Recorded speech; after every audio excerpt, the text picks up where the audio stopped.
And this is how we get down. What's good, everybody? Welcome in to the Monday live taping of our stadium show, which airs every single Wednesday night at 11 p.m. Eastern Time. Repeats on Thursday morning at 6 a.m. Eastern Time. We are the fastest growing show in all of pro wrestling, and I do appreciate you guys moving the times with us to 5 p.m. Eastern on Mondays and Thursdays now, as I have Sirius XM Radio from 2 o'clock to 4 o'clock Eastern Time. And I see the chat already populating.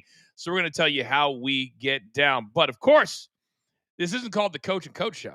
This is called the Coach and Bro Show. Because my partner from Russo'sBrand.com, the one and only Vince Russo. Good afternoon, sir. Coach, I got to tell you, you are popping off that background. It's almost like you're coming at me in 3D, really popping in the black and the colorful background, Coach. Ready to go, ready to knock them dead. Wow, make me feel good about myself today, big boy. Yes. Good about myself. Yes. All right, so we're going to change things up just a little bit today to see how it works. So for those that want to be a part of what we're doing, Vince, how can they do that? But don't say we'll bring him right up. Take that part out of the sentence. Yeah. It is important that you are a part of this show because we love different points of views. A lot of times you guys will make comments and Coach and I are not even thinking about it. All of a sudden you shed a new light, and that's a new part of the conversation to talk about. We can't do that without you. You need to do that through super stickers and donations, questions, comments. We will pull you right up on the screen and make you part of the conversation. And I'm getting us going right now on the Twitter. It is now working, Producer Man, so he fixed that. Producer Man, by the way, Vince, is maybe the greatest producer. No doubt. No doubt. Producing. Even though he threw me off a little bit today, Coach, no hat today. Did you notice that? He had hand grenade hair. No hat today, Coach. Well, he had, you know what he's been doing over the weekend, July 4th, while you and I were watching Joey Chestnut eat 70 and a half hot dogs.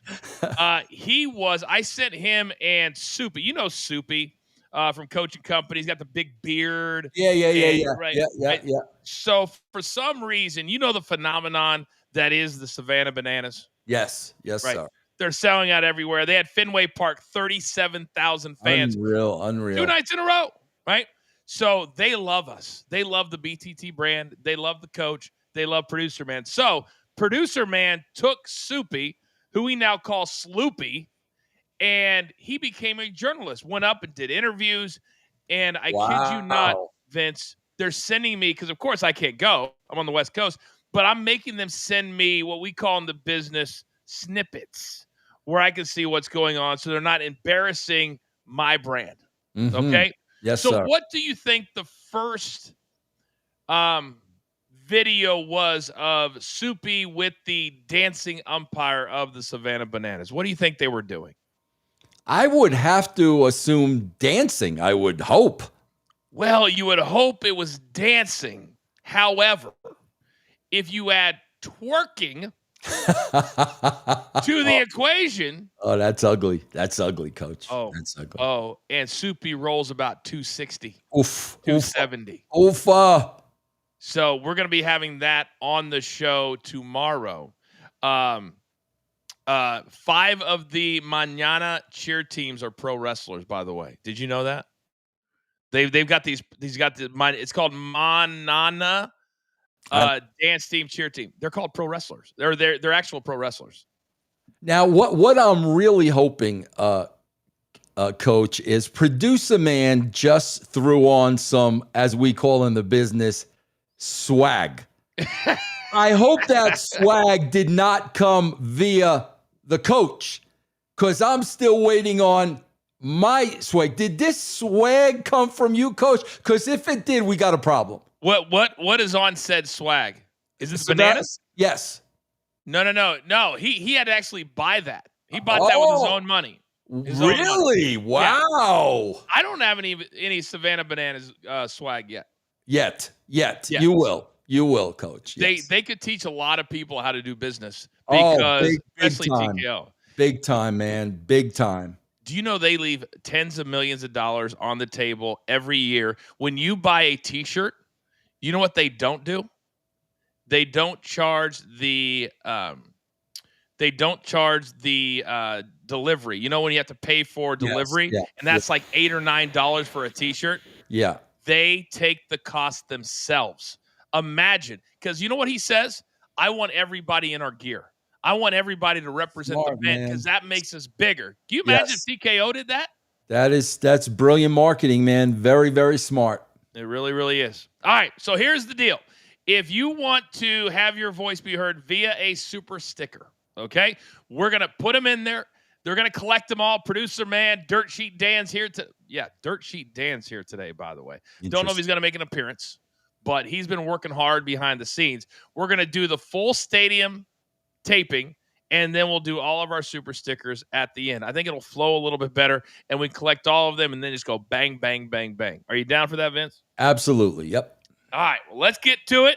Let's get started. Thank you to everybody because the chat is already going. Our numbers are flying through the roof. You guys are absolutely amazing. Producer man, let's start the show right now.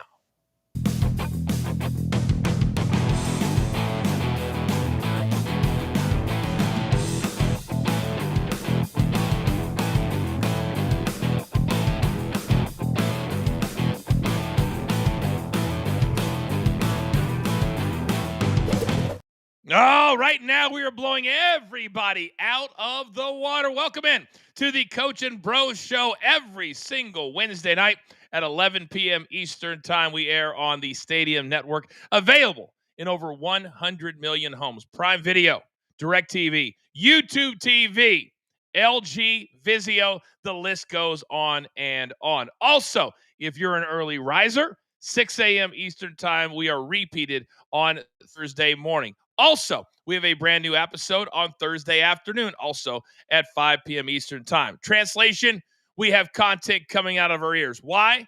Because we're the best in the business. And I say we, because this is not the Coach and Coach show.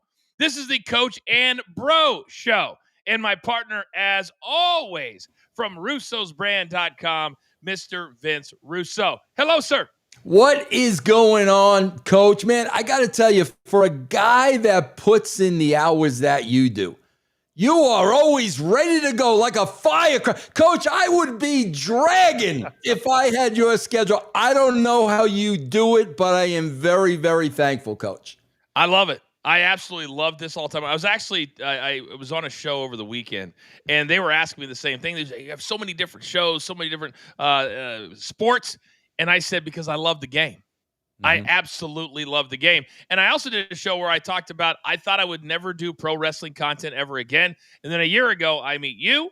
We started BTT Studios, and I have fallen in love with the business again. And I hope that this show, in some tiny way, can help the business get back going in the right direction, fan-friendly, really smart, educated the audience. We're not here. If people want us to break down every segment, Vince, of Raw or SmackDown, they've come to the wrong show. Yeah, I got to tell you real quickly, Coach, I had an eye-opener today. I had an hour-long conversation with a 33-year-old gentleman from the military. Okay. And we had a conversation. Now, I would consider him a casual fan. And everything we talk about on this show, he brought up. Every single thing. Yeah. And I wanted to play the interview, Coach, so people could see this is a casual fan, but I didn't want to put him on the spot because, the last thing I would want is, somebody who's serving our country to get hate mail. And that was the last thing I wanted. But Coach, so many things he said echoed so many things said on this show. I love it. And I think we're starting to resonate because our numbers, our YouTube page is growing very quickly. Our numbers for the show very quickly. Audio numbers very, very quickly.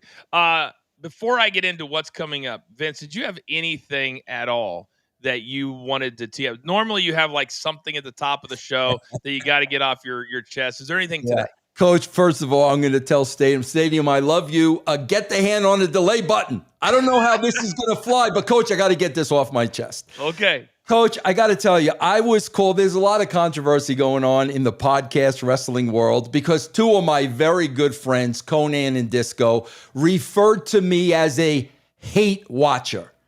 And what that means, Coach, let me translate that for you. Like, I literally sit there and watch Raw and SmackDown for 5-6 hours, whatever it is, just to hate on it. So I spend 6 hours of my time to watch something I hate just to hate on it. So I just wanted to make one thing clear. Okay. I went to see Jurassic World this weekend. I did too. Okay, Coach, I got something very important I want to say. Very controversial. That's why Stadium, be ready. All right, I'll shut up. I'm sorry. I'll shut up. I compare this very much to how a WWE show is written. Guys, if you've seen one Jurassic World, Jurassic Park, you've seen them all. The template is the same. It's exactly the same. Introduce the new dinosaurs, the damsel in distress, the little kid. You know, there's always kids involved in this thing. So I just want to say, you know, I guess I'm a hate watcher when it comes to Jurassic Park. But Coach, there's something I got to say. It is time to break the template. I don't know how many of these movies I've seen, Coach, at least 6 of them. I don't know how many are in the franchise. Coach, it is time for one of these kids to get eaten by a dinosaur. Coach, no way, no how can these kids, the weakest, the slowest, the stupidest, escape the dinosaurs every single movie. Now, Coach, remember this, you and I'm a little older than you. Coach, remember in Jaws? Yes. Kid got eaten. Remember the kid went out on the raft next to all of them.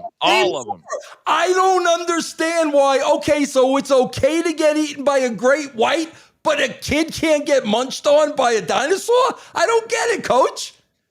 2 things, because I need to stop you right there. I'm 2 sorry. things. First of all, if you go to Jurassic World, you get the preview for Jaws because it's back in theaters because it's a 50th anniversary. Yes, so they go just short of showing the kids being eaten in the trailer. All right, so let's be real. Number 2, I can't believe I'm getting ready to say this. I actually agree with you. Yes. Jurassic World, when they send the medium daughter, the older daughter, she's got to walk through the water over to where there's a boat. They're like, there's a boat. And so they walk over. All of a sudden, there's a big T-Rex that's been sleeping, taking a nap.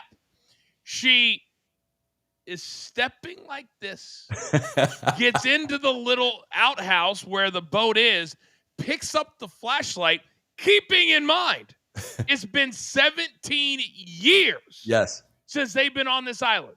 Ever ready works, Coach. Ever ready really works. There's not a battery that's ever been invented that last 17 years. And she grabs a flashlight, flips it right on, and just goes like this. And I remember looking at my kids going, what in the world? What in the world? And then she comes out, and she's pulling the big thing to do the raft that blows up. Yeah. There's no issues with the raft either. Apparently, 17 years is doing the raft. She blows it up, and it perfectly blows up to cover the T-Rex. And then when she pushes it over, there's the T-Rex. Right. Why was he waiting to eat the outhouse, eat the boat, eat all of that? Where's the T-Rex? Yeah. It's so unbelievable to me, Vince. It reminds me of when I watched the first Marine, because there's been 22 of them, and I'm sitting right next to John Cena, who is the star, and he's driving his car behind a van with 5 people with Uzi machine guns. And all Cena's doing is this. And I remember turning to him, and the star of Nip Tuck was on the other side of him. I looked at them, and he went, I feel that way about Jurassic World. Yes. I feel that way about Jurassic World. So we agree. Yeah, great. The other reason I would do this, Vince, is when I look at the numbers for this weekend's wrestling shows all over this great country of ours. Because, Vince, in true wrestling fashion, we've got no less than 34 wrestling shows all going on this weekend. Maybe a slight exaggeration, but it feels like 34. Yeah. You feel me? But guess what, Vince? Dirty little secret. Evolution, Saturday night's main event, not sold out for this weekend. Are you surprised that Goldberg has not been a sold-out draw in Atlanta? Wow, that's a really good question, Coach, because I didn't look at it that way. I don't think it's Goldberg. I think it's just like you said, Coach. It's the oversaturation. It's just too much. And we've been saying that for the betterment of the business. When you have too much of anything, Coach, it's going to be watered down. I mean, let's face it. You know, Coach, I used this analogy the other day. I'm a writer. We know how great Seinfeld was. If you told the writers of that show, Larry David and Jerry Seinfeld, we need 3 episodes a week, do you think that show would have been as great as it was? It's that simple, Coach. It's not even close. First of all, they would have said, you're out of your mind to do that. Right, yes. This is just this week, starting with Monday night on Raw. Monday, Raw. Tuesday, NXT. Wednesday, AEW Dynamite. Thursday, AEW Collision and TNA Impact. Friday, SmackDown and Ring of Honor. Supercard of Honor, by the way. Saturday, All In, 3 p.m. Eastern Time. Great American Bash, 2:30 p.m. Eastern Time. So a head up. Why are you doing an afternoon show in Arlington, Texas outside? I'll never know. Saturday night's main event, 8 o'clock start. And then you've got Evolution 2 on Sunday night in Atlanta. Every single day this week, there is a wrestling show. Most of the days, multiple shows. You know, Coach, I want to go back because we really do need to look at this, because maybe I'm not seeing something and maybe you can educate me, or maybe the people in the chat can educate me. I mentioned earlier, I had a conversation with a 33-year-old military man today, a 1-hour-long conversation, and I asked him, do you watch all this product? And he said to me, no way I can keep up with it. I go to YouTube and watch the highlights. So he doesn't watch any shows first run. He goes to YouTube.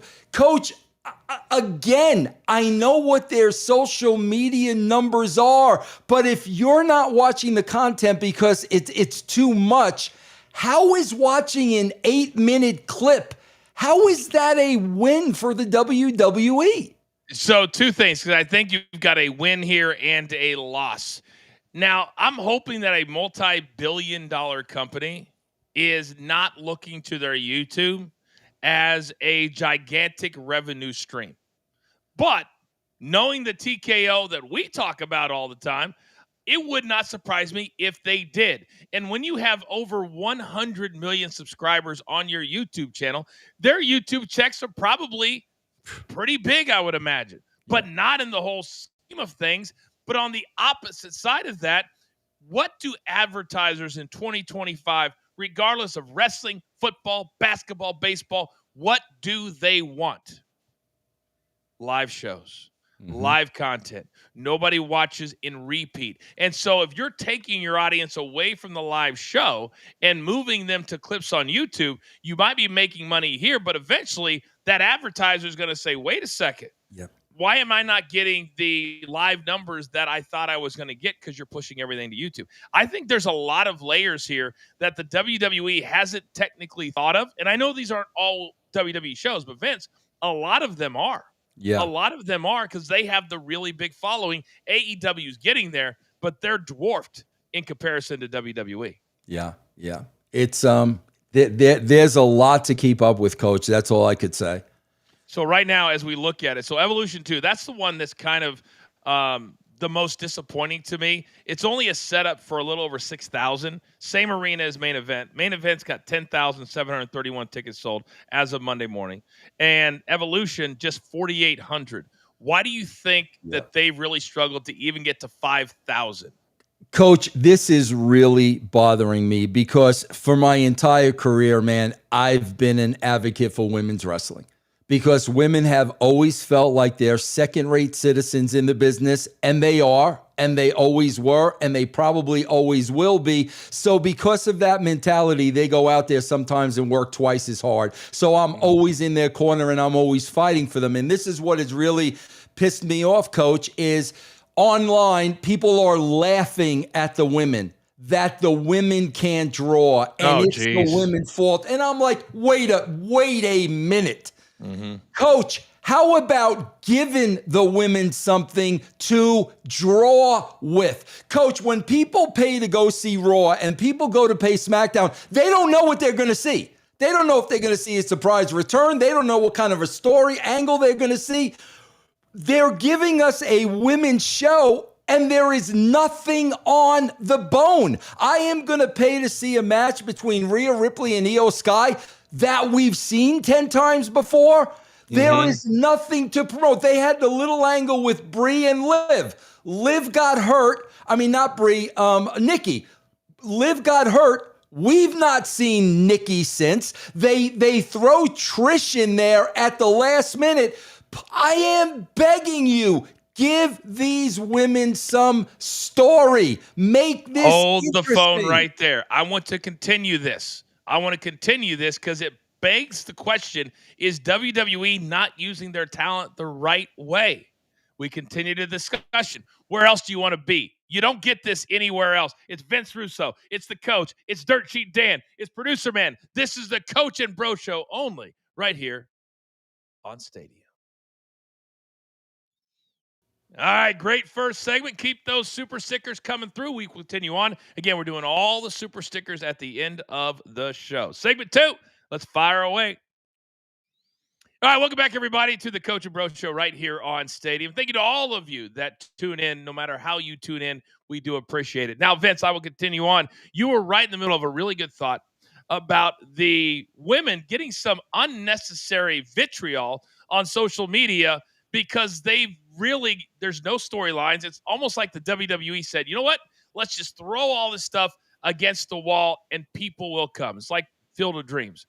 But they're not coming. Less than 5,000 tickets sold. And it begs the question, does WWE even know how to use their talent correctly? We have this and then 2 other examples I want to get to, but let's stick with this right now. Do they just not know how to build when they knew this pay-per-view was coming, correct? Yeah, well, Coach, here's what this reeks of. Here and again, simple solution. Coach, we like to give solutions on this show. You're damn right we do. How about hiring a couple of female writers that just write for the women's division? That is all they do. That is all they concentrate on. Let's see what they can come up with, Coach. Wait a minute. So that would be similar to if they ever had an agent who was just assigned to the women's matches. Oh, wait, they did that 15 to 20 years ago when Fit Finlay was the guy, and how great were the matches back then and for several years. It's a great idea. They might have some writers' assistants now, but I know like one of the main writers, she went over to AEW. I think her name was Jen. Yeah, I don't know her full name, Jen, right? Yeah. So she's gone. So they may have more, but they always bring in the 22, 23-year-old kids that are scared to even speak their voice. So what other solutions could they do? Because it almost feels like they didn't want to use any of their current storylines for this when you want to continue it on main event, Raw and SmackDown. Coach, listen, the mentality in professional wrestling is the women are second-class citizens. And the reality, Coach, is they're always going to be second-class citizens if you treat them that way. No doubt. I could tell you firsthand, Sable, China were not treated like second-class citizens. They were treated like bona fide stars. And you have stars in this division. But when you ride them off as a sideshow, Coach, they're always going to be a sideshow. That is not on the talent. That is on creative. I've been pretty critical of using Evolution 2 in a certain way. And Vince, I'm all for the legends. I'm all for Trish Stratus, who, by the way, her and I started one day apart back in 1999. I was basically 23 years old, and she became a rock star. But Vince, just like Goldberg on Saturday night, Sunday night, you have a legend who is fighting for the women's championship from SmackDown. And I had some people today say, Coach, this is about tipping the cap. It's about legacy. It's about that. I said, what about writing a storyline for Bianca or Jade or Charlotte? I know we just saw that at WrestleMania. But if you have so many stars on the female side, Vince, how come they couldn't have been written in so they could have an elevated championship match and not Trish Stratus, who's around 3 to 5 times a year. And Coach, even with that being said, Coach, correct me if I'm wrong. I would have to assume they knew about Evolution at least 3 months ago, probably six. At least. 3 to 6 months. Okay, you want to use Trish because you don't have confidence in your female stars drawing. Okay, I understand that. That's a crutch. Then we should have been planning a story with Trish Stratus 3 months ago, not the week before, 3 months ago. And again, Coach, what does it all go back to? All the content they have to churn out. There is no time to plan anything. But Vince, I mean, you saying that would mean it would have been a best case scenario to have a big event in Toronto to kind of kick that story. Did they do that? Yeah. Oh, Elimination Chamber. Was that not in Toronto? Absolutely, Coach. Absolutely. Of course it was. Of course it was. Yeah. Oh, come on. The uses of talent is driving us crazy here at the Coach and Bro Show. Then I got some stats, Vince. I got some stats that says that we have been 1,000% correct. And guess what? So has Rikishi. And I know that social media-wise, Rikishi has not always been our biggest fans. But we agree on this one. So Jey Uso, he was a champion for what, 51 days? And Rikishi went on his show and he says he outsells everybody. The crowd goes bananas. Why can you not push him to the moon? Why do you got to give that title back to Gunther? And I happen to agree with him because, Vince, the numbers came out for June. Guess who the number one T-shirt sales guy was in the month of June? Well, based on everything you're saying, Jey Uso. I'm a hell of a teaser. Guess who number 2 was as far as T-shirt sales are concerned in the month of June? I know who number 2 was, Coach, because I cheated. And listen, I'm going to tell you this, and I'm going to tease the audience a little bit. I am not the bit surprised because what's the thing I always say? What always sells? Cool. Cool sells. Jey Uso is cool. Fatu is cool. And the number 2 merchandise seller, Karrion Kross, is cool. Now, Coach, I'm not saying this in a harsh or negative way. I really am not. Okay. I worked with Triple H for a very long time. Yep. Triple H is not cool. His character is cool. 2 completely different things. Paul Levesque is not a cool dude. So now when you have characters that are organically cool and you're not cool yourself, you might have some problems in booking those characters. That's logic, Coach. That's not a dig against Triple H.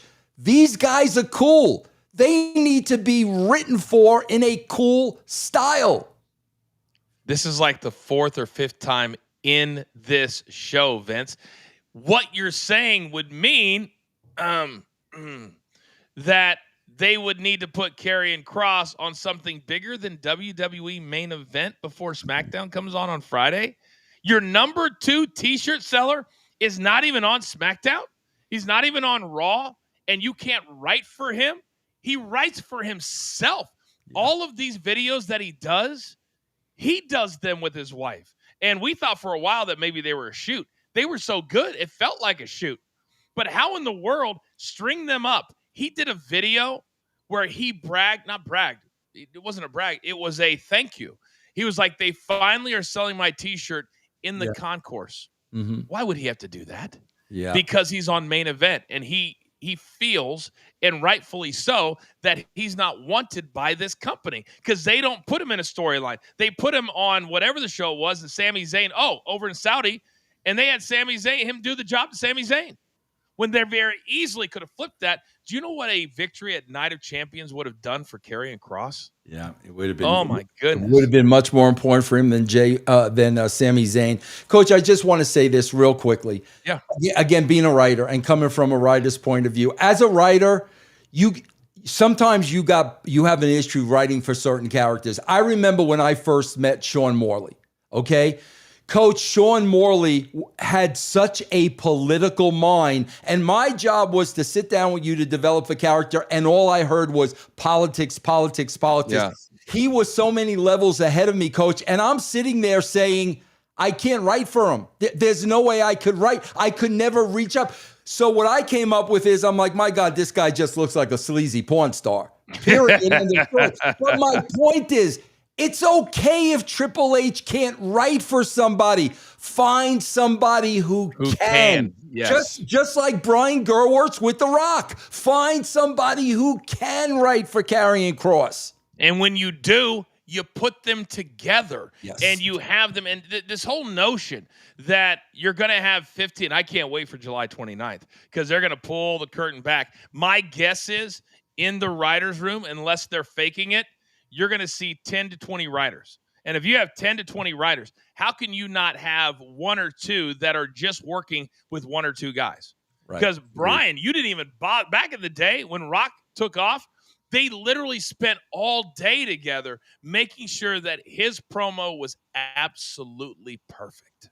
Yeah. Perfect. You knew when the crowd was coming. You knew when the crowd was going to go out. You knew all of that because they knew each other so well. Now you've got guys that are begging for TV time, but yet they're still getting over. Can you imagine if WWE pushed Karrion Kross where he could go to?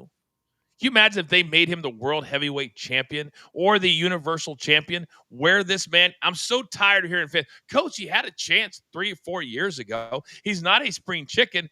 Guess who also didn't become a superstar till post 35 years of age? Ric Flair, DDP. There's a lot of guys. It doesn't happen always when you're 23. Why do we have this narrative that it has to? Well, I'll tell you exactly why, Coach, because what they're talking about, what those people are talking about is, well, what kind of a match is he going to have at his age? That's what they're looking at. And everybody, wrestlers are a dime a dozen, Coach. Characters are not. Characters sell. They will always sell. Always. Always. That's why heel Coach, whenever I decide to bring him out of the closet, he's going to be ready to go. Yes, sir. Speaking of heels, by the way, Karrion Kross is outselling John Cena. We knew that was going to be the case. He was always going to take a step back. Cody Rhodes, though, Roman Reigns, there's a lot of digging in deeper here. And it tells me, like Roman Reigns, hey, I was quoted everywhere. Coach said, well, guess what? Roman Reigns, his merch is falling off a cliff. Why is that? He's not around. Out of sight, out of mind. Cody Rhodes, what happened? He had a month off after he lost to John Cena. Out of sight, out of mind. This business is based on showing up. Coach, we talk about this all the time. Bianca Belair has a splint on her finger. When is the last time we saw her, Coach, with a splint on her finger? You know what it is, Coach? That's their easy way out. Oh, so-and-so is hurt. Put them on the shelf. We don't have to worry about coming up with creative. Well, right now, they better figure it out because they're coming to a crossroads. See what I did there? Crossroads. Thank you. On the other side, on this show, you get so much more than breaking down just topics from Raw and SmackDown. Randy Orton opened up recently on a very important topic. We break it down why nobody else is talking about it. This is the Coach and Bro Show, as always, right here on Stadium. All right, guys, you have been amazing. The chat is absolutely popping. Keep those super stickers coming in. We'll do all of them. Every last one, I promise you, at the end of the show. Producer Man is collecting them as we speak. All right, segment number 3. Let's go. All right, welcome back, everybody. Coach and Bro Show here on Stadium. We are just past the bottom of the hour. Every single Wednesday night, 11 p.m. Eastern time, we are here. Prime Video, DirecTV, YouTube TV, the list goes on and on. Now, Vince Russo. The one thing I love about our show is that we are willing to tackle topics that, quite frankly, other shows just don't. They want to have clickable stuff. They want to have all the stuff they throw against the wall. We keep it real. And recently, Randy Orton, the Viper, over 20 years in the WWE. By the time he's done, it'll be 25 years when his current contract is done. In 2022, he went through a really big health scare. And he opened up recently about during that health scare, how much anxiety he went to a, quote, dark place. Because when you're a wrestler and you go through something very serious, it not only affects your body, but it affects your mind. I've got a lot of respect for Randy Orton doing this interview. Mental health is something that in wrestling is never talked about. Why do you think that is? Because I don't think a lot of people understand it, and because I don't think a lot of people know how to deal with it. Coach, I got to tell you something, and I don't like talking about this often, but I need to talk about this in order to give Randy Orton props. Coach, when I was 20, I got married at 22 years old, right out of college. I got a full-time job at the same time. I bought property at the same time. At 22 years old, I was still a kid. I went through a horrific depression to the point, Coach, where I was never suicidal, but I understood why people committed suicide. That's where I was. And this went on for many years. I cannot imagine a professional wrestler at the level of Randy Orton dealing with that and dealing with those issues and going out and performing at the level that he does. I mean, I already knew this guy was a pro's pro. There's no question about that. But guys, unless you've experienced that, and I mean, it's a fight just to get through it and survive. To do that and be able to still go out and perform, I don't know how he did it, man, but kudos to him, man. The guy is a pro. And kudos to you for talking about it here today, because it's a very, very important thing, no matter what profession you're in, but I think specifically for the pro wrestling business, because it is something that very few people, fans, can comprehend what this lifestyle is like, especially the one that Randy Orton grew up in, which is what you and I grew up in, the late 90s into the 2000s, where, and I know this happened in 2022, Vince, but when this is ingrained in your mind, when I left WWE and went to ESPN, it was more than a year that I would wake up panicked. Yeah. Why? I thought I had missed the plane. I thought I had missed a ride to the airport, and I had seen so many people get fired over that. And when you're in the wrestling business, you feel like I can't do anything else. And for Randy Orton, I'm sure a lot of this had to do with that. What does my life look like if I'm not the Viper, if I'm not Randy Orton? You know what I mean? Coach, I have said this all the time. And listen, man, if we want to evolve as a business, then let's evolve. I've been saying this for 20 years. At every show, there are trainers. God forbid somebody gets hurt. There are trainers. There are doctors at every show. Guess what? There should be psychologists at every show. There should be somebody mentally that talent can speak to, because I know firsthand, Coach, you know firsthand, the depression. You know, they suffer. Mm-hmm. What if I lose a spot? They're all dealing with that. The injuries they suffer. Then the political minefield that it is. It really is mental torture. There should be psychologists that can help these professionals and talk them through difficult times. Coach, I got to be honest, I don't know why that's not a thing in professional wrestling, especially the level. Bro, Coach, you know sports teams have them. You know they have psychologists. 1,000% they do, because your performance or the thought of yourself is based off of your performance and what you do and how you do it.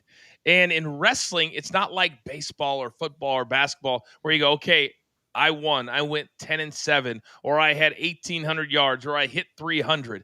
You don't have that ability in wrestling. And a lot of times, and this is where you'll see a lot of interviews or articles. They say, well, I blame Vince, or I blame this promoter, I blame this. But then on the other side, you'll hear people say, well, this is what you signed up for. Well, I kind of fall in the middle on this, Vince. Yes, I signed up to work for the WWE. My dream was to be at ESPN, where ultimately I got to. But when my dream changed, I was like, I've got to take this opportunity. It's national TV, it's wrestling, all that. I did not ever sign up to miss out on everything in my life for 10 years to literally say yes to everything. Those are types of things that now you're hearing, well, Triple H is the best. Triple H allows us to do these things. And then the old school guys like you and I are saying to ourselves, well, that's not what we grew up in. And so I think there has to be a happy medium, but to have a psychologist on site that if somebody's struggling, that you can say, hey, listen, go down the hallway. We don't have to pay for it when you get home. We can do it today. We can do it right now, because I have seen things that I don't even like to talk about. I have seen how people act when they get into a really dark place. And you and I both have stories of friends that are now long gone because they could not handle the situation, when really, if they would have been able to step out of it and had somebody talk to them about it, they would have realized it really wasn't as bad as they thought that it was. Coach, I'm going to ask you a question. Why do you think there isn't such a person working shows, working backstage, available to town? Why would there be physical trainers but not mental trainers? What would you say? Because physical trainers will help the talent get back in the ring quicker than possible, quicker than otherwise. And the way WWE has always done it, at least that I know of, is they don't give the talent insurance. And so the major injuries, they would always send to Dr. James Andrews down in Alabama. And so if you had a torn ACL or whatever it is, it was cheaper for Vince to pay cash for these very expensive injuries than to try and insure all of the wrestlers in the locker room. Yeah. I used to hang out with NASCAR drivers all the time. There's only one or two places in the world, Vince, that will insure a NASCAR driver and or a WWE wrestler. Yeah. Lloyd's of London is one of them. Right. If you knew how much money NASCAR drivers pay to insure themselves, it would blow your mind. Yeah. And I think if you had a psychiatrist backstage, you're opening yourself up to now, well, I met with them, or we're admitting that our wrestlers need psychological help. And I don't think they want to open up Pandora's box to do that. That's a great point, Coach. But you have to look at how many lives could have possibly been saved. No question. You have to look at that, because we didn't even bring the drug issue and the painkiller. We didn't even bring that into the conversation. But you're right, Coach. I mean, that kind of shines a light on it for them. And I think that's the last thing they would want. I was actually there when they decided that they were going to do drug testing. I was in the room. And I think Vince had just had it with all of the drug deaths and all of the stuff you deal with behind the scenes. And so he brought it in. It was the same guy who had started two of the major three sports, like football, baseball, basketball, one of those. And I remember him kind of going over it in the room. And the biggest pushback the guys had was marijuana, because they're always so banged up. Marijuana now, thank goodness, through medical and all that they realize that medicinally it can really help you. So originally weed was on the ban list, and then they eventually took it off. But the thing that really had the biggest issue was the painkillers. And you had 30 days. They would take your whatever your baseline was, and it had to be a certain level below, or you were suspended. Yeah. Or they would pay for you to go to rehab. Even old school guys, if you ever had a contract with the WWE, at one point they would pay for you to go to rehab, which is one of the best things they have ever done in the history of the company, in my opinion. Agreed. Do you agree with that? Yes, I do. Yeah. But then you got to follow up on it. Then you have the Legends contracts, because that's the other thing too, is that for let's say a Ric Flair cannot walk into a bank and say, I need to work. I've got to earn $50,000, whatever it is. And so I think WWE realized that, not to use the word freaks, but wrestlers have a freaky thing to them, right? And I'm one of them. You're one of them. And I think they realize, if I pay these guys I don't know how much the Legends deals are, but 25 to 75 grand a year. And when they call, you show up. That's a good thing because at least they could earn a living and maintain. Yes. Right? Yeah. It You is. can't walk in, right? Yeah. Can you imagine the great callee Oh walking yeah. into Yeah. Chick-fil-A? Yeah. I always use Jim Cornette as a customer service rep. How would that go, Coach? Can you imagine you talking back to Jim Cornette? that's what I'm he's cold calling you to upgrade your Cox cable, and you're like, leave me alone. What are you talking about? Leave me alone. Yes. I'm holding a tennis racket right now. Damn it. Yes. It's just, and I just don't think regular people, and I use that because wrestling is not regular. It's probably, Vince, the most unique sports job you could ever have in your life. But then again, Coach, we have to look at how well are they preparing these young athletes? Because again, let's go back to sports. Coach, you could tell me more than I know. I know when you first get in NBA, when you first get in NFL, you go to classes where they're teaching you about life. And now that you're a pro, this is going to happen and that's got to happen. And if this happens, you react that way. I think we need all these things in wrestling. There's no question. Just to how maintain, because if you're 22 year like a young Randy Orton, I traveled with him a couple of times. He did not know how to handle life at 22 years of age.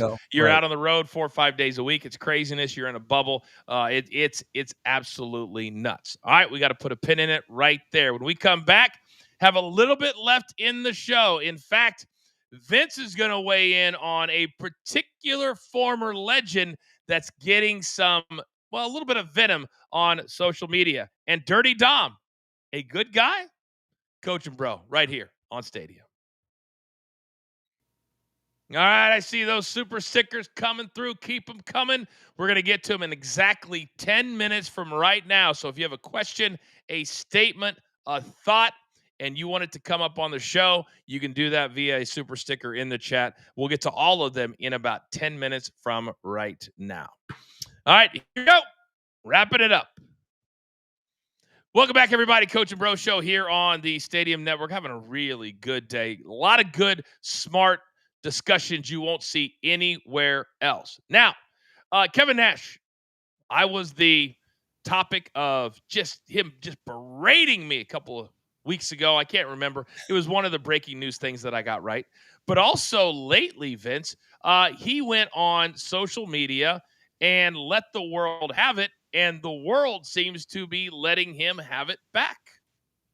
Yeah, listen, I go way back with Kevin. Coach, I go back to 1991 in Vinny Vegas. That's how far I go back with Kevin. And Kevin and I have always gotten along, and I've always been a fan of his because he is a straight shooter. I mean, Kevin will tell you what he thinks, even if it's hard to listen to, but I've always respected the man. So Kevin went online on the 4th of July and pretty much made the statement that I no longer celebrate the 4th of July because I no longer feel we live in a free country. And okay. Coach, I have to tell you, my political beliefs do not match Kevin's, but Kevin's entitled to his opinion. We all think differently. We all have different thoughts. We all have different ideas. We don't think the same. So when somebody thinks the opposite way of I do, the first thing I try to do, Coach, is understand them. Why does Kevin feel this way? But I just think it's ironic because he says, we no longer live in a free country. And now he is being attacked by all sides for the things that he said.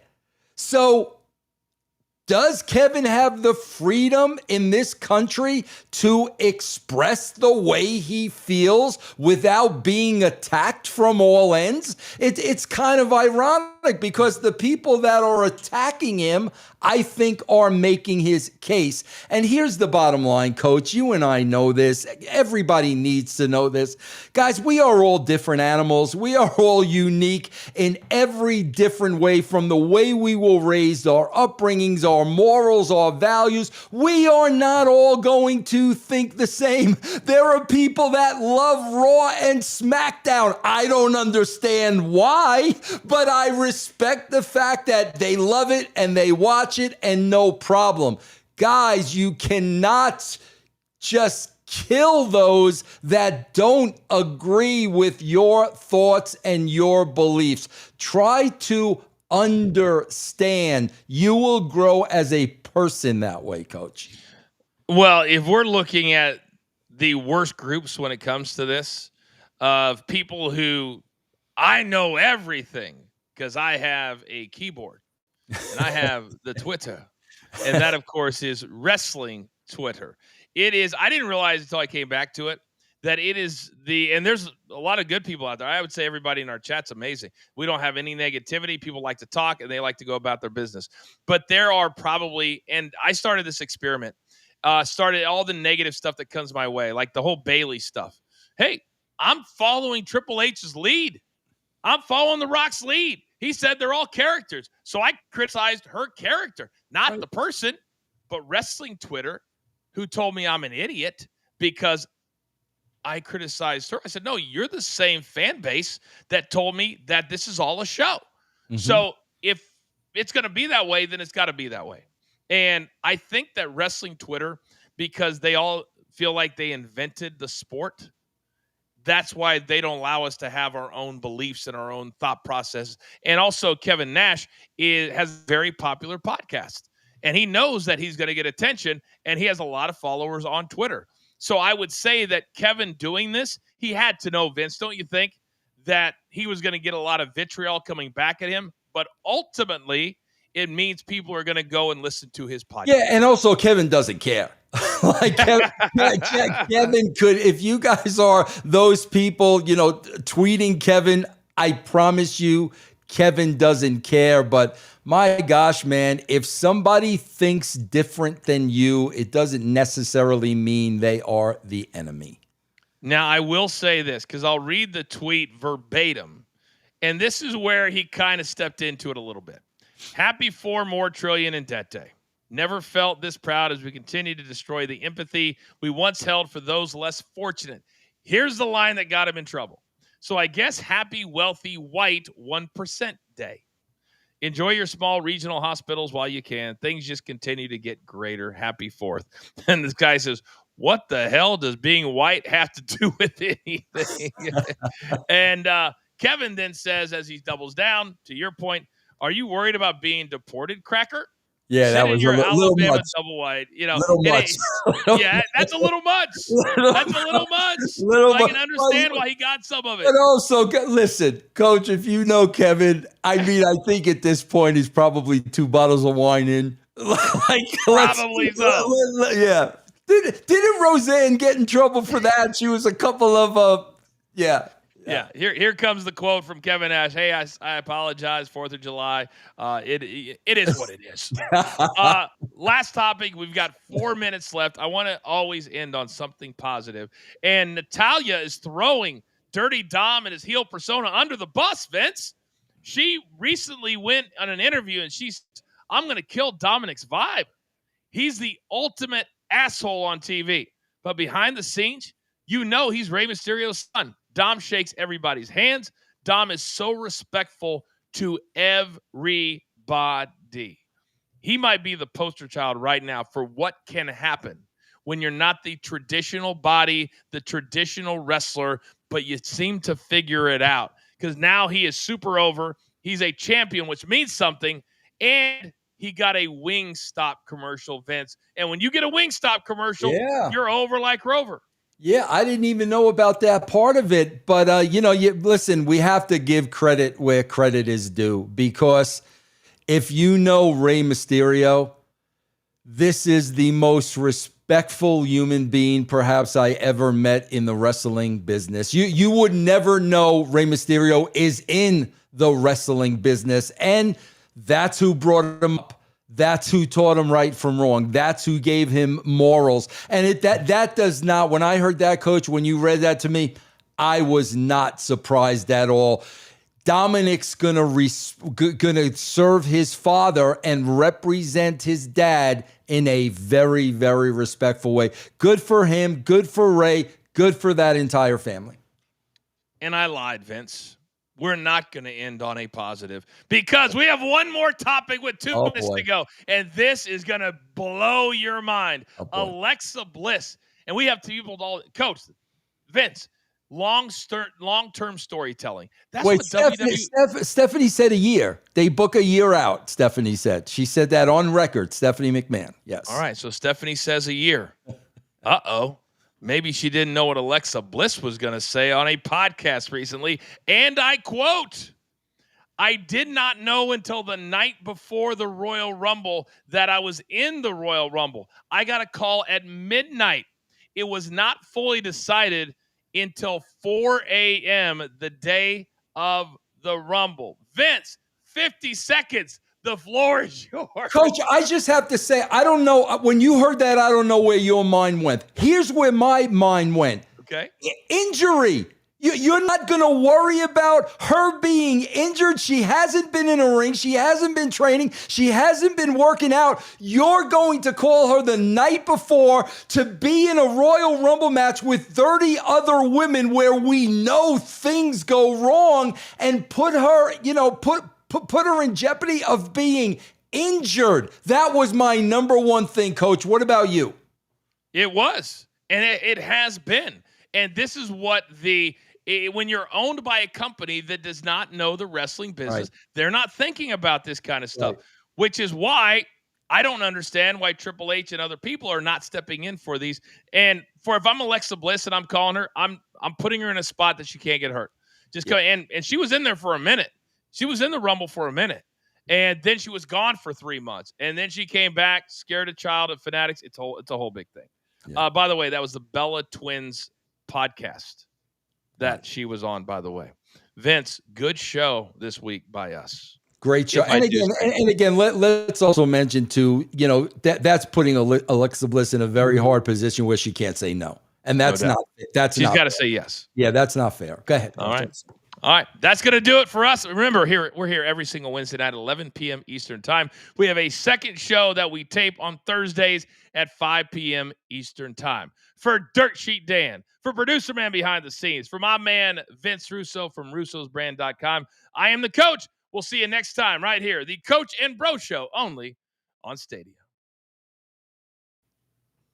All right, you crazy kids. I'm seeing a ton of super stickers coming through. My man, producer man. So you can send some now, but we've got several that we have to get to. By the way, Vince, I got to tell you this.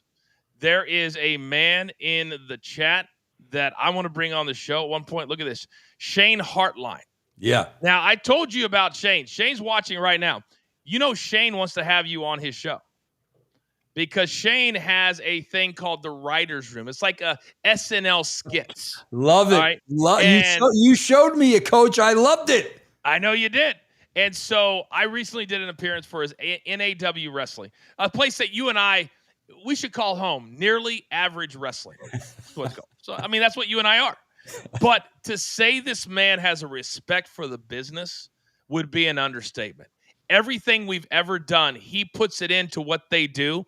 And these skits that he does, it's like all the stuff you've written for, all the really good storyline. He has one about Eugene, and they were saying, we can't have a character like Eugene today. Oh, no. And basically, it's that. It's so entertaining, and it's a thrill that he's watching live right now. Yeah, Shane is his name, right? Shane Hartline. Yeah, yes. I always say this, like Shane, there are two things I always say. Number one, the wrestling business has become a parody of itself. No doubt about it. Number two, I always say this, Coach. Could you imagine if Christopher Guest made a movie on wrestling? If Christopher Guest was a wrestling fan and he had any idea of this business, he would make the greatest movie of his career. By the way, put that last Shane Hartline up on the screen. I think Vince saw it. Vince, read that. The door is always open for one of my favorite writers of all time. Shane, call me, man. Call me. Let's do something. I need some fun in my life.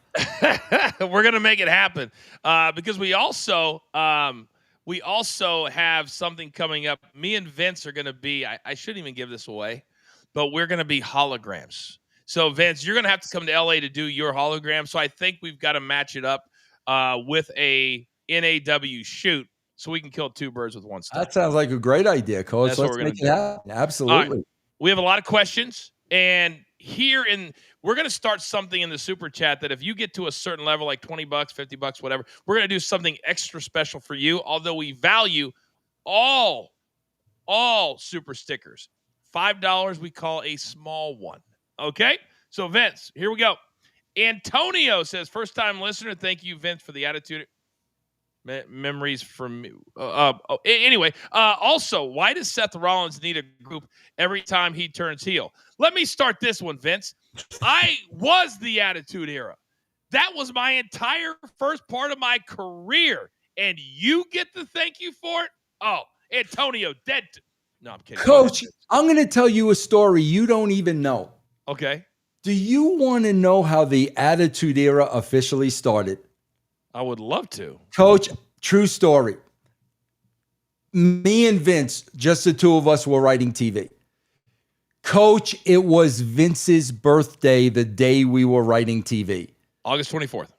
I had to bring him something, right? Okay. I had to. Coach, what on God's green earth do you buy Vince McMahon? That he doesn't already have? Coach, I got him a T-shirt. This is pre-Attitude Era. Okay. Here's what the T-shirt said. Don't give me any of your attitude. I have enough of my own. That was the official start of the Attitude Era. It's so crazy how something so simple can launch something so big. Yes. It really is. Something so simple can launch something so big. I thought it was going to be this big, extravagant story that you had. Very simple. A gift. And it reminds me of the time that Vince threw his sweaty boxers in my face. That's another story for another time. All right. Wayne's perspective. Oh, did we just lose Vince? I don't go anywhere. All right, Wayne. I missed the days when it was just Raw at 2 hours, SmackDown at 2 hours, 1 hour Heat, a monthly pay-per-view, and one weekend recap show. Wayne, I did most all of those things. You remember Livewire on Saturday mornings on the USA Network? I loved doing that. In fact, I did it with Shane McMahon's wife, if you'll remember. A little trivia question there. I also did Sunday Night Heat. We taped that on Tuesdays before SmackDown. And I also love the monthly pay-per-views because you remember how you'd have those cells where we would like really sell the first 3 big matches of every pay-per-view. I loved those, Vince. Absolutely loved those. I just covered for you the last minute or so. Yeah, Coach, you turn. Here's a funny thing. You turned a little Mr. Roboto on me. I didn't know if it was my end or your end because we got Producer Man 2 on the bottom of the screen. I don't know if you've noticed, Coach. This guy does not move. I am waiting for him to blink, to pick his nose, to know, like, is this dude frozen? Is it me? But anyway, I'm happy to be back, Coach. All right, Tyler Dunn. Oh, I've got a lot of PTSD when I hear Dunn. Oh, my God. Tyler says, cried laughing watching Steve's pod on Stevie Night Heat by BTS. Coach, what was your favorite memory? Vince, you got to ask Al about his memories. What's a memory of what?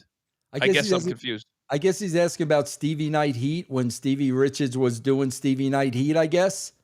Well, my favorite memory of Stevie Night Heat was when it was over because it used to drive me insane. He would show up every week, Vince, and he had nothing going on Raw or SmackDown. So they're like, hey, let's make this Stevie Night Heat.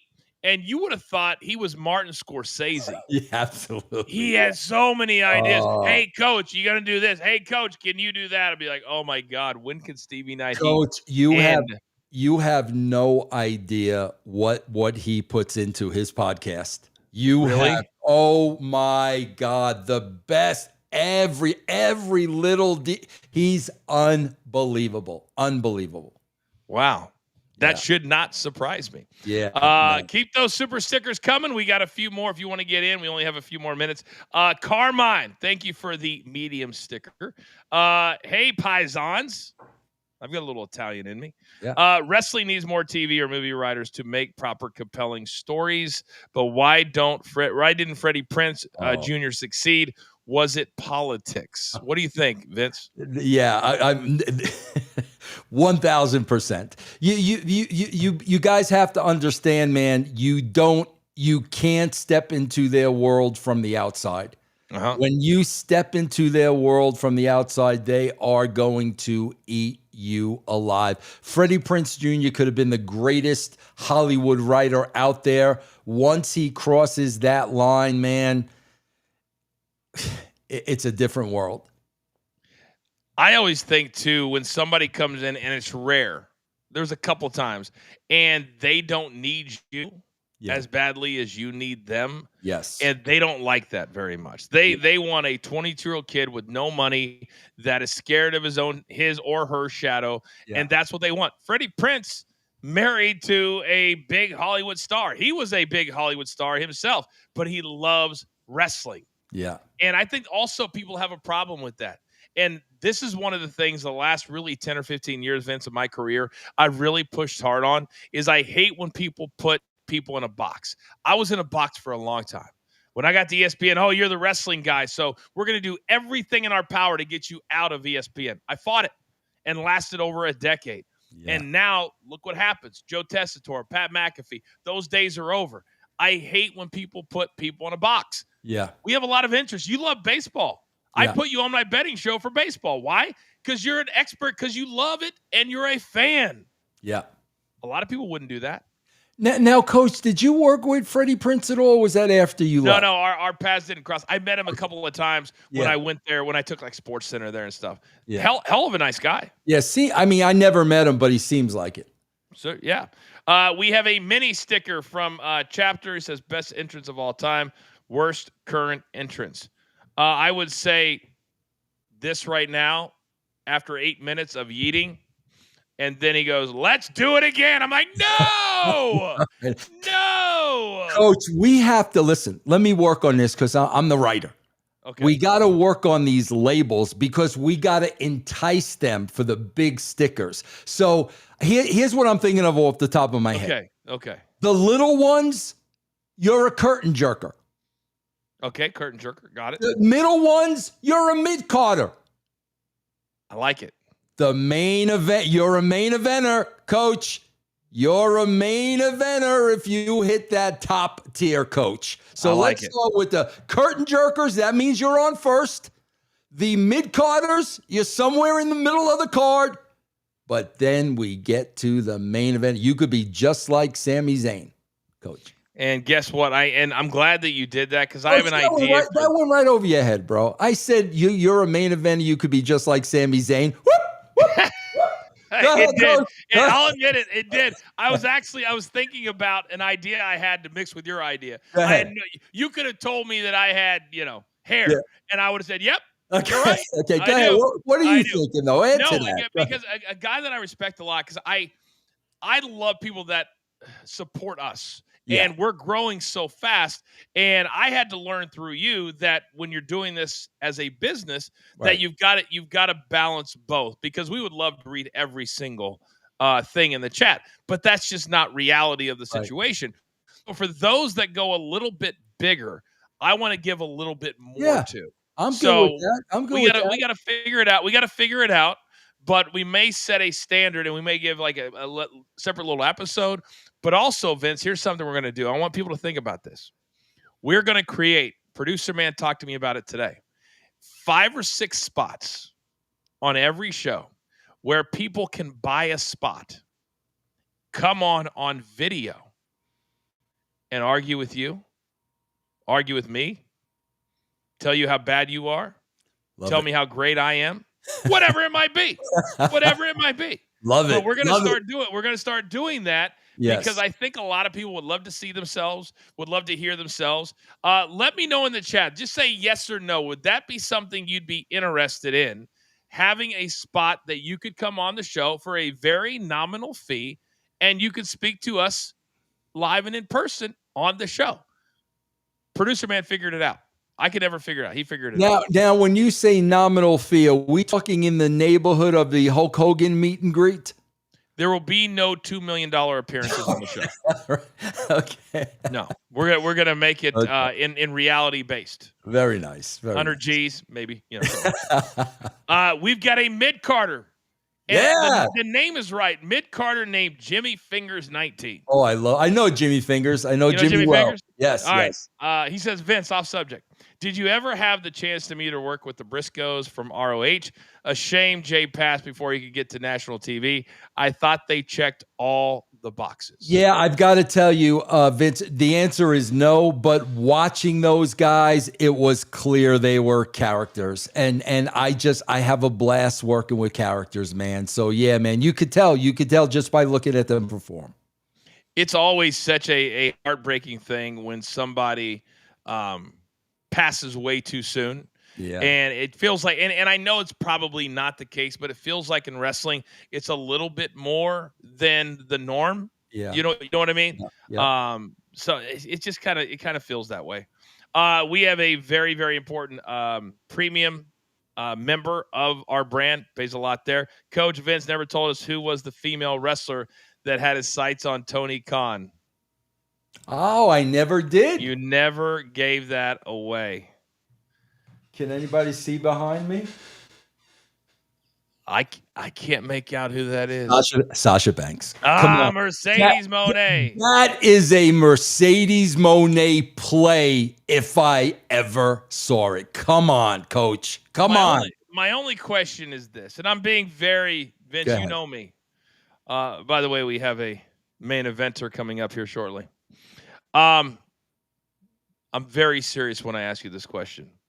As Mercedes has so often told us, she's making a bunch of money, probably true, has her hands at her disposal to have a private jet. The question is, on said private jet, are there separate seats for all of her 8 belts that she walks out with on AEW Dynamite every week? Probably so. Vince, part of this whole serious situation I've got going on is I've got to watch AEW Dynamite, like all of it. Ooh. And as I'm sitting there watching it last week, I'm like, oh my God, is it really worth it? That's what I was asking myself. When she walked out, 5 belts, I kid you not, and she was defending her TBS TV title against a lady that I thought looked great, had a lot of energy. And then you had Toni Storm with another title belt, sitting ringside with a guy in a tuxedo, and a cake. There was a cake there, and she was eating a T-bone steak with a potato. I can't make this up, Coach. And I'm like, I got to tell you, this is going to be hard for you to believe. It really is, Coach. I watched every episode of Dynamite for the first 15 months. I watched it for 15 months. And then what happened, Coach, was when I hit 60, I was like, I can't spend my time watching this anymore. Like, I just can't. But I watched the first 15 months and it never grabbed me as a viewer. I don't know what they need to do, but they had a big crowd the other night. And where are my notes at? Here it is. So for All In on Sunday, and Nonsense McGee, we're going to get to you. They have, and it's so funny how it's written here, not sold, they've distributed 20,799 tickets for All In. The setup is 23,887. Okay. So I'll give them credit. Yeah. They announced this show almost a year ago. You remember that press conference? They had like 8 people in the parking lot. Nobody showed up. So I consider this a win. And Tony Khan said this will be their highest grossing event they've ever had. Yeah. Which Good for them. Good for them. Yeah, absolutely. Absolutely. We have a curtain jerker, Johnny Karate. I experienced firsthand the Attitude Hero. Should I give up hope that WWE will ever be as good as it was 25 to 28 years ago? Time to give up the nostalgic hype? Well, first and foremost, Johnny, me and Vince are the Attitude Era, so it'll never be that great again. Right. But also, you've got to have people that are willing to look at things that worked and, Vince, things that did not work. These days, everybody at the top thinks every one of their ideas is a great one. Yeah. And it's not. And you know what, man? Let's be honest, Coach. It's not just wrestling. It's sports in general. It's the music business. I mean, Coach, we look at some of the artists today, and then we go back to our day. It's funny because the word they use is evolution, but to me, Coach, when I hear the word evolution, I'm thinking things get better. I don't think sports have gotten better. I don't think wrestling has gotten better. I don't think music has gotten better. I don't think movies have gotten better. I don't think television has gotten better. Do you know what I think of when I hear evolution? The actual group called Evolution that they already had in the WWE. Yes. My God, when they came out with this the first time, I was like, are we talking about Randy Orton, Dave Bautista, Ric Flair? Wait, who was the fourth member of Evolution? Do we remember? I think it was Cody, right? No, it was Triple H. Oh, it was okay, Triple H. Yeah. You can't make it up. No, Now, man. Yeah. Vince, we have some really big supporters of the brand. I mean, some really big ones. But I don't know if any of them compare to Nonsense McGee. Love that. So name. Nonsense McGee, love the name. He recently won our BTT. So I have another one here. I'll show you. The cooler gimmick you got? Yeah. So I already mailed his out, but I have one right here. So he won this. I love that. And right now, if people want to buy one, they can go to deemerbox.com, use the code Coach10, you get 10% off. So he won a BTT one that you thought you should get. Yeah, I did. Yeah. But he doesn't sit on his laurel. He doesn't sit there and go, hey, I just won me a Deemer box. I'm all good. He has a main event. And he believes, he goes, semi-main event tier? Ha. Nothing to ask. Just keep up the great work, everybody. That is supporting the brand right now. Yeah, so semi-main then would be the match before the main, I guess, right? That would be. We could throw that in there, Coach. All right, so we make 20 semi-main. We'll make, 20 semi-main, 50 and above is main event status. Absolutely. Main event status. Yes. And then if you want to be on the show in living color, that's coming. Cliffside, if you add all the Cliffsides up today, he's at a semi-main event level, right? I'll add it all up together. Oh, I'm absolutely. not selfish, absolutely. Right? Yes. He says, as a professional writer, can you explain what an inciting incident is and what are some inciting incidents that you loved seeing in wrestling? I'm honestly, I'm not sure what an inciting incident is. Are you, Coach? I have no clue. I don't know what he means. I'm guessing he means an incident that would incite emotion or incite a fan base to revolt or something like that. That's what, to me, insight means. Well, I mean, I used a lot of real life situations where, people were professional enough to work together. We talked about like Kurt and Jeff Jarrett. And Scott Steiner and Ric Flair. I use that a lot of times. I think that's the best television when the guys are professional enough to work the angle through. So I think Producer Man said, start a story, start a rivalry. I think something that one guy would do to another to instigate. One thing I really liked was over at TNA when Kurt Angle showed up. And the night Kurt Angle showed up, Samoa Joe went out to the ring and headbutted Kurt Angle right out the chute. I thought that was really, really good. Sometimes you don't got to write a lot. It No, just has to be absolutely. Simple. It just has to be impactful. Yeah. Vince, do you like doing it this way? Yeah, no, it's fine. Yeah, absolutely. Do you like doing it this way? Yeah. Wait a second. I didn't. Oh, wait a second. All right. I got to send this. I've got to send this to, hey, Producer Man, I'm sending this to you right now. Uh-oh, breaking news. All right, so this is crazy. All right, so we're going to load something up, but Jimmy Fingers is not to be outdone for a mid-carder. I like that. Vince, another off subject.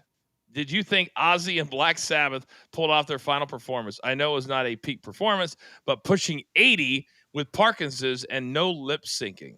Jimmy, 1000%, man. 1000%. The man still had it, did not embarrass himself, still had the charisma, still had the attitude, still owned the audience. 1000% a home run. Very interesting. I saw his wife, Ozzy Osbourne's wife, Sharon. in classic. What's his wife's name? Sharon. She was pissed off because somebody shockingly tried to make money or benefit off this said performance. And an Ozzy that can't stand up for himself were her words. At 80 years old, Vince, at 80 years old, does it really matter? Does it really matter? Well, we have to remember, though, Coach, she has managed Ozzy's entire career, and she is a shrewd businesswoman. So that does not surprise me at all. I guess it doesn't surprise me either. Yeah. All right.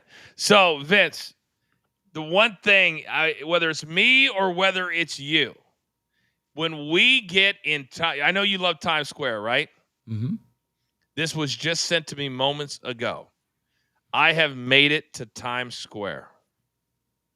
Oh, wow. That is awesome, bro. Where are you? I'm looking for you. I'm on the left. I'm right next to Pro Wrestling Oh, Nation. that is all good for you, I'm ready to fight, man. Look I'm ready to fight everybody. Bro. That is awesome, man. Congratulations.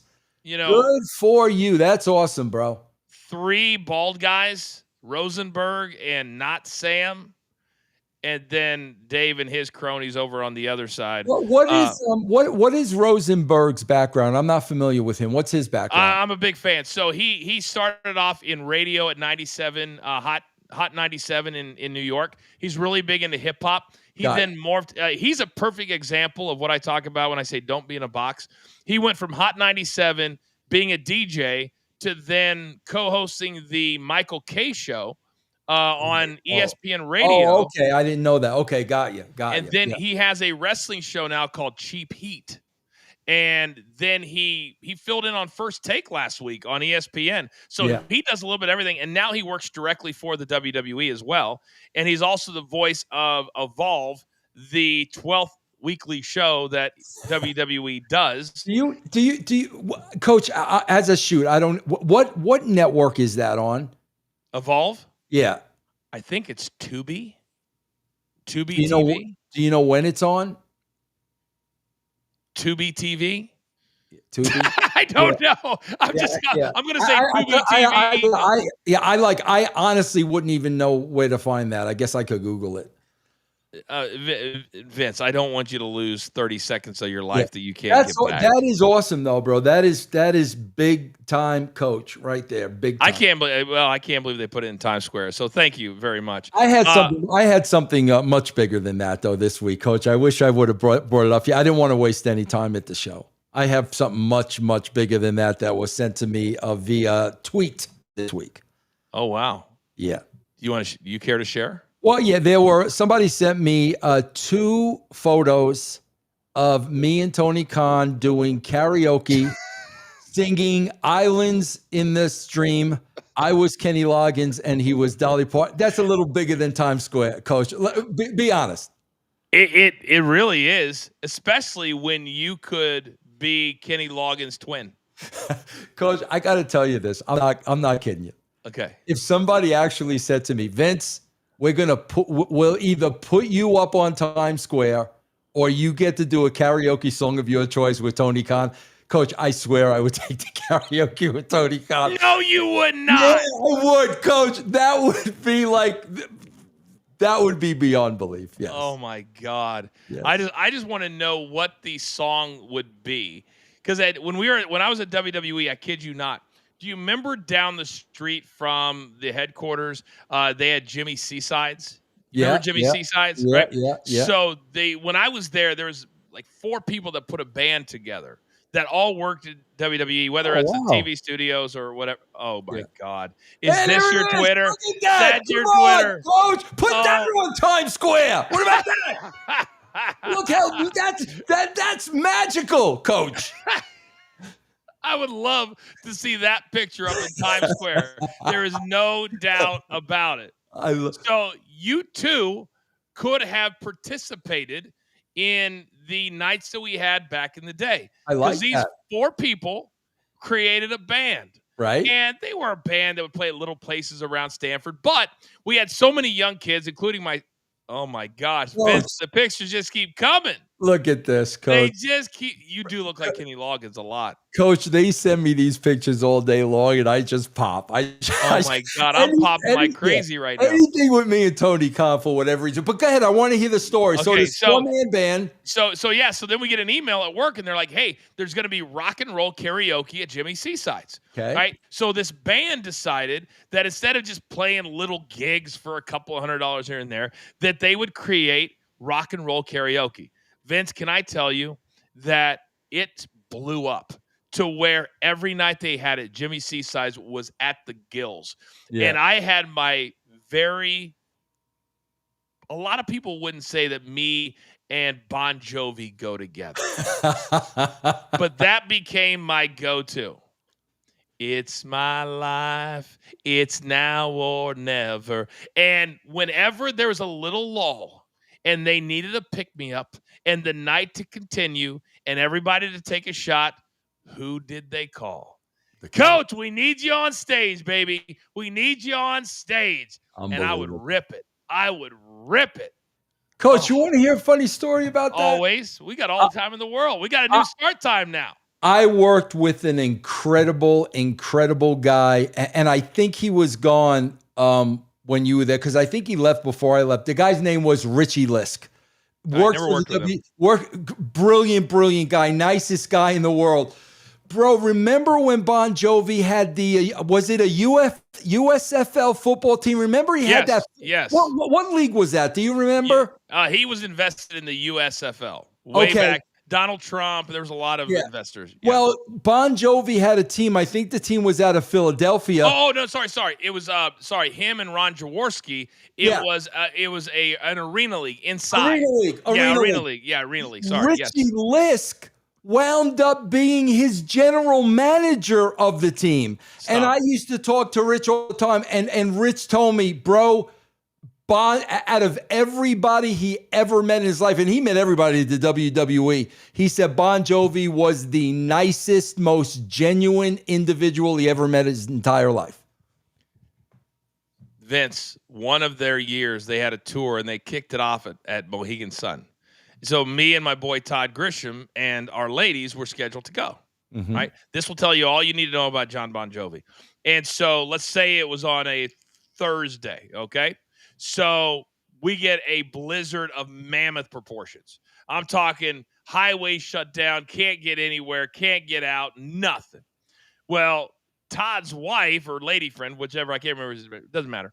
She was the biggest. She's outside shoveling snow as it's coming down just to try to get on the highway to get to Mohegan Sun. Yeah. All right. Nobody could get there. The lead story on the news is not the weather. It's, hey, the tour opening stop for Bon Jovi not happening tonight, canceled. Yeah. However, if you are already at Mohegan Sun at 7:30, they are doing a free concert to practice their new tour. Wow. I kid you not. That's everybody awesome. That was already there could just walk in, sit down.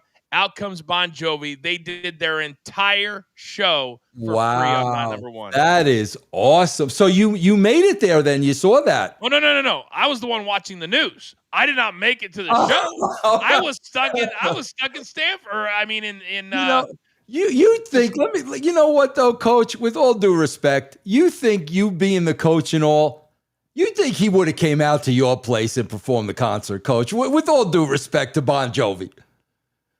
I can't disagree with you. All right, we have a few more super stickers to get to. You guys are amazing. You'll sit here all night and listen to our stories. You guys are absolutely amazing. 45R5K, this isn't even a curtain jerker. This is the Star Spangled Banner. Been to a Nuggets or Avalanche game, bro? Coach, I want to ask you this question. Been to Nuggets, yes. Been to Avalanche, no. I'm not a big hockey game, but Coach, I always say this. Correct me if I'm wrong. I think hockey is the best sport to see live. Playoff hockey is by far and away the best sport to see live. Okay. Hockey's great. You put a playoff game on the ice, forget about it. Yeah, I'm not a big hockey guy, but the hockey games that I've been to are just great seeing live, man. I think because you see the plays develop, you know, on yeah, it's a great and you see how sport. Fast they are on the ice, God, which you can't tell on TV. Ridiculous. One of the greatest moments I ever had. This is just turning into story time. I love today. One of the guys as a kid growing up, I loved, and you're a New Yorker, you know who I'm talking about. The great Al Troutwig. Al Troutwig was everything New York, and he worked at MSG. When I got there, it mattered to him that everybody who worked there as a sportscaster understood the game. So I walked in, and it was our studios were across the street from MSG. He goes, "Do you understand hockey?" I said, "Well, admittedly, I was a basketball player." Whatever. He goes, "Come with me." He takes me across the street at ice level. I stood there with Al Troutwig on night number 1, and he explained the entire game to me and why this mattered, why that mattered, and he was New York. That's incredible, Rangers. Coach. That is a sick story, man. That's incredible. My God, bro. That's crazy, man. He recently passed away, unfortunately. Man, everything New York going back to the 70s was Al Troutwig. Absolutely, man. Yes. All right, we've got a couple more. Michael Cross, a curtain jerker. I like these names better. What about making it a 3-way SummerSlam? Cena, CM Punk, and Cody. Orton cost Cody the match. CM Punk wins only for Seth to cash in. Thoughts? Michael, I haven't even got to SummerSlam yet because I'm still worried about Evolution and Saturday night's main event. I swear, I can't even tell you when. I'm assuming it's in August. It's at the beginning of August, like the first week. Yeah, I couldn't even tell you when it was right now. I don't mind it. And Seth Rollins, you got to make the cash in mean something. Yeah. I'm shocked they gave it to him in the first place, but you got to make it mean something. And his crew will probably. I'm guessing if they do it, they're going to add a 4th member, and that 4th member will be the person that helps him, and then he rewards them by making them a member. And can we get a name of the group, please, Vince? Yeah. Can we get a name of the group? The Circle Jerkers? Not curtain jerkers. Circle Jerkers, Coach, is something completely different, Coach. We are not on Stadium right now. I know. I meant curtain jerkers. I guess we can go with that if you want to. I guess so. All right, last one, and I promise we're going to get the hell out of Dodge. Coach, just so you know, my dad is 94 years old. Yes. And you know, man, there's a thing that they're all retired in Florida, and they all have to meet at McDonald's at 8 o'clock in the morning. And I refer to it to my 94-year-old dad as the sausage party. He's part of the sausage party, my 95-year-old dad. Do you have to be over 80 to be allowed in? Absolutely. Oh, my God. Probably the greatest group ever. Oh, God. They don't give a shit about anything. Can you imagine the stories, man? Oh, God. I would sit there all day. Yeah. All freaking day. Yeah. All right. Last one. Hitesh. And I'm going to say something I despise when people say this. Friend of the show. Yeah. I hate when people say that. Hitesh, who watches the show a lot, I think Cody Rhodes is a rat for Meltzer. Meltzer claimed Cody is a bigger star than Cena. Yeah. I went to Raw in London, and it was all Cena's shirt. Why is Rhodes a rat? Because he thinks Rhodes is feeding Meltzer information, so Meltzer puts him over. Oh, I see. That's what he's getting at. All right, Hitesh, I disagree with that. John Cena is going to be popular wherever he goes. Meltzer, I don't even know how at this point anybody pays. Can you imagine paying $15? I can't. I would never pay somebody that, for you and I, almost 20 years in the WWE, which means, what is that? Let's say 100 days to be concerned. It's more like 200. So 200 days a year we have been backstage for 20 years, which means, what is that? 4,000 days. And I'm still waiting to see Dave Meltzer ever show his face. Yeah. How can he be an expert in the business if he's literally never been to a show? Yeah, but Coach, what's worse than that is you have a lot of actors, active wrestlers who buy into him, man. They buy into him. So who's at fault? I mean, clearly. All of them. Yeah. All of them.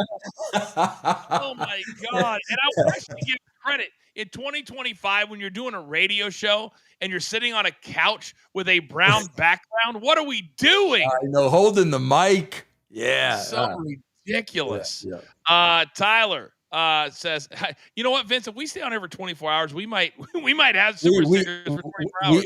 I think we could pull that off, but Coach, I know, Coach, you're in the Times Square, for crying out loud. You can't be saying on here you're on here with a jabroni like me for what, an hour and 35 minutes already. Come on. This is a lot more fun. I need to read that last one. It's gone up twice, and I still haven't read it. I can't picture Cody Rhodes playing Guile, All-American Air Force pilot, looking to get revenge against an evil dictator. Still better than Van Damme. So I think it's Street Fighter. I think they're talking about the Street Fighter. And it sounds like Cody and Roman Reigns have both been cast in it. Yeah. So now Triple H is the greatest boss of all time. He's letting his two biggest stars miss a month minimum at the same time. Great boss. Great boss. I've never heard of it, Vince. Never heard of it. Real quick, just try to imagine, Coach, try to imagine Vince sitting back and taking everything in that's going on. Think about that. Think about that. I have. And I've also thought of the wall that Vince had his guy build in his living room, strictly for the reasoning of throwing shit through it every time he gets pissed off, which is often. Which is often. I mean, he has got to 1,000 different times lost his mind. Yeah, when he saw, like today, we looked it up. Today, there is, and this is what's crazy is WWE, they'll spin it as saying, oh, well, the first 7 rows are sold out. Instead of in the 8th row, a ticket for $7,900 for SummerSlam. But they'll spin it and say, yeah, but everybody bought the tickets ahead of them. Can you imagine Vince putting any ticket on sale for north of $3,000? $2,000? Yeah, not even that, Coach. I can't. Coach, did you see a Triple H actually tweeted out a picture of himself the other day opening these cards? He tweeted it out. Coach, I could not help myself. I could not help myself. So I answered it. You know what I said, Coach? What'd you do? Don't you have a show to write? That's what I said. Like, brother, you're opening cards. There's 90,000 shows, man. Vince, I am now somewhat connected to that. Do you know how? I do not, Coach. So the show right before mine on Sirius XM, Pro Wrestling Nation. The card opening show. No, it is Not Sam, though. And Not Sam does the card opening with Triple H every week. So I'm thinking about going on his show and asking if I can guest star in the card opening. Yes. In one of these weeks. Yes. What do you think that answer would be? What? I think they'd let you do it. But then I would have to tweet out, don't you have a show to do? And on that note, we say it's over for the day. What a great day. You guys are amazing. Your generosity, your questions, your ideas. We continue to grow because of you. So thank you all very much. That'll do it for now. Remember, we'll be back on Thursday at 5 p.m. Eastern Time. This show airs Wednesday night on Stadium, 11 p.m. Eastern Time, and wherever Stadium airs. Thank you guys so much. I am the coach. He is Vince Russo from russosbrand.com. Dirt Sheet Dan and producer man behind the scenes. There is only one right here. It's the Coach and Bro Show. Take care.